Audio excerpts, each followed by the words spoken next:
கர்த்தருக்கென்றே நல்மனதோடே ஊழியம் செய்யுங்கள். எபேசியர் 6ஆம் அதிகாரம் 7 மற்றும் 8ஆம் வசனங்கள்.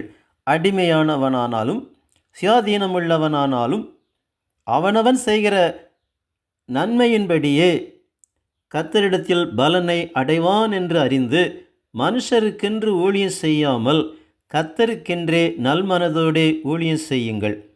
அடிமையானவனானாலும், அதாவது வேலைக்காரனாக இருந்தாலும், சுயாதீன உள்ளவனாக இருந்தாலும், அதாவது சொந்தமாய் வேலை செய்யக்கூடியவனாக இருந்தாலும், அவன் கர்த்தருக்கென்றே நல்மனதோடே ஊழியம் செய்ய வேண்டும்.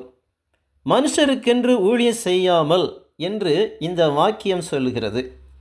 இந்த உலகத்தின் வேலையாக இருந்தாலும் பரலோகத்தின் வேலையாக இருந்தாலும் அதை மனுஷர்களுக்கென்று செய்யாமல், அதாவது மனுஷரை பிரியப்படுத்த வேண்டும், மனுஷரிடத்தில் நல்ல பெயர் வாங்க வேண்டும், அல்லது மனுஷரிடத்தில் ஏதேனும் எதிர்காலத்தில் பிரதிபலன் கிடைக்கும் என்றோ எதிர்பார்த்து ஊழியம் செய்யாமல் கர்த்தருக்கென்றே நல்ல மனதோடே வேலை செய்ய வேண்டும் என்று இந்த வசனம் சொல்லுகிறது.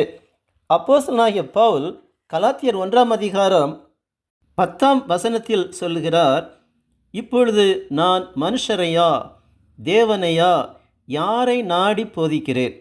மனுஷரையா பிரியப்படுத்த பார்க்கிறேன்? நான் இன்னும் மனுஷரை பிரியப்படுத்துகிறவனாயிருந்தால் நான் கிறிஸ்துவின் ஊழியக்காரன் அல்லவே என்று சொல்லுகிறார்.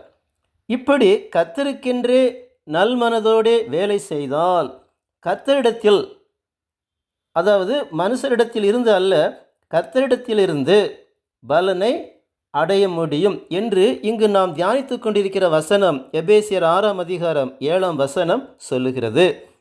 கர்த்தரிடத்திலிருந்து வரும் பலன்தான் விசேஷமான, இந்த உலகம் புரிந்து கொள்ள முடியாத ஆசீர்வாதமாக இருக்கும். கர்த்தராகிய இயேசு கிறிஸ்துவின் நாமம் மகிமைப்படுவதாக. ஆமேன்.